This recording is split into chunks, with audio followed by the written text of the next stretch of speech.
ಹೇಳ ಖುಷಿ. ಏನ್ ಮಾಡತ್ತಿರೋ ಬೆಳಿಗ್ಗೆಂದ ಕಾಲ ಮಾಡಿಲ್ಲ ಕರಿಯ. ಏ ನಿನ್ ಅವನ ನೋಡಕ್ ಒಂದ್ ಸ್ವಲ್ಪ ಬೆಳಗದಿ ಅಷ್ಟ ನನಗ್ರಿ ಅಂತಿ ನನ್ನ ಯಾಕೆ ಲೋ ಮಾಡಕ್ ಹೋದೆ ಇಡ ಫೋನ್. ಏ hello wait wait wait wait ಹಂಗ್ಯಾಕೋ ನಾನ್ ನಿನ್ ಕಾಡಾಕ್ ಹಂಗ ಅನ್ನಾಕತ್ತೇನೆ ಕತ್ತೆ. ನನಗ್ ನೀ ಹೆಂಗಿದ್ರು ಇಷ್ಟನ. I love you. ಏ ನಿನ್ನವನ ಹಿಂಗ್ ಫೋನ್ ಹಚ್ಚಿ ಕಾಯ್ಡ್ರೆ ಕೆಲ್ಸ ಹೆಂಗ್ ಮಾಡ್ಲಿ, ಸ್ವಲ್ಪ ಕೆಲ್ಸ ಮಾಡಕ್ ಬಿಡ. ಮಗ ಇವ ದೊಡ್ಡ ದೊಡ್ಡ ಡೈಲಾಗ್ ಹೊಡೆದಿಲ್ಲ, ಅದು ಕಂಡೀಷನ್ ಮತ್ ನೀನು. ಅನುರಾಗ್ ಅರವಿಂದ್ ಸಿನಿಮಾದಾಗ ಮಾಧವಿ ಇದ್ದವ್ರ ಅಣ್ಣವ್ರಿಗೆ ಕಂಡೀಷನ್ ಹಾಕಿದ ಹಂಗ ದೊಡ್ಡ ದೊಡ್ಡ ಕಂಡೀಷನ್ ಹಾಕಿದೆ. ಸ್ವಲ್ಪ ಟೈಮ್ ಕೊಡು ನನಗ, ತಿಳಿತಿಲ್ಲ? ಹೌದು, ಹಂಗಿದ್ರನ ಮುಂದಿನ ಜೀವನ ಹೊಸ ಬೆಳಕು ಆಗ್ತೈತಿ, ಇಲ್ಲ ಅಂದ್ರ ಆಕಸ್ಮಿಕವಾಗಿ ಜೀವನ ಚೈತ್ರ ಆಗ್ತೈತಿ. ಏ ನಿನ್ನವನ ಈಗ ಫೋನ್ ಇಲ್ಲ ತಿಳ್ಕೊ, ಓಂ ಫಿಲಂ ಶಿವನ್ ಆಗ್ಬೇಕಾಗತ್ ನಾನು. ಇಡ ಫೋನ್.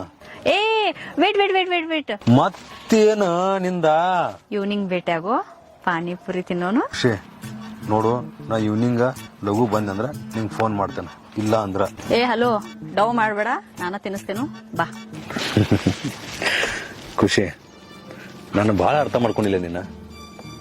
I love you. ನಿನ್ನಂತಗಿನ ಪಡ್ಕೊಳಕ ನಾ ಬಹಳ ಪುಣ್ಯ ಮಾಡೀನಿ. ಇಂತ ಕ್ಯಾಶೆಟ್ ಹಾಕಿ ಅರ್ಧ ಜೀವನ ಮುಗಿಸಿದೆ ನಂದ. ಮಗನ ಜಲ್ದಿ ಮದುವೆ ಆಗ್ತೀನೋ ಇಲ್ಲೋ, ಏನ್ ಯಾವ್ದೋ ಮಠಕ್ ಸೇರ್ಲಿಯೋನಾ? ಹೇ ಫೋನ್ ಇಡ. ಏ ಕರಿಯ ಸಿಟ್ ಮಾಡ್ಕೋತೈತಿ.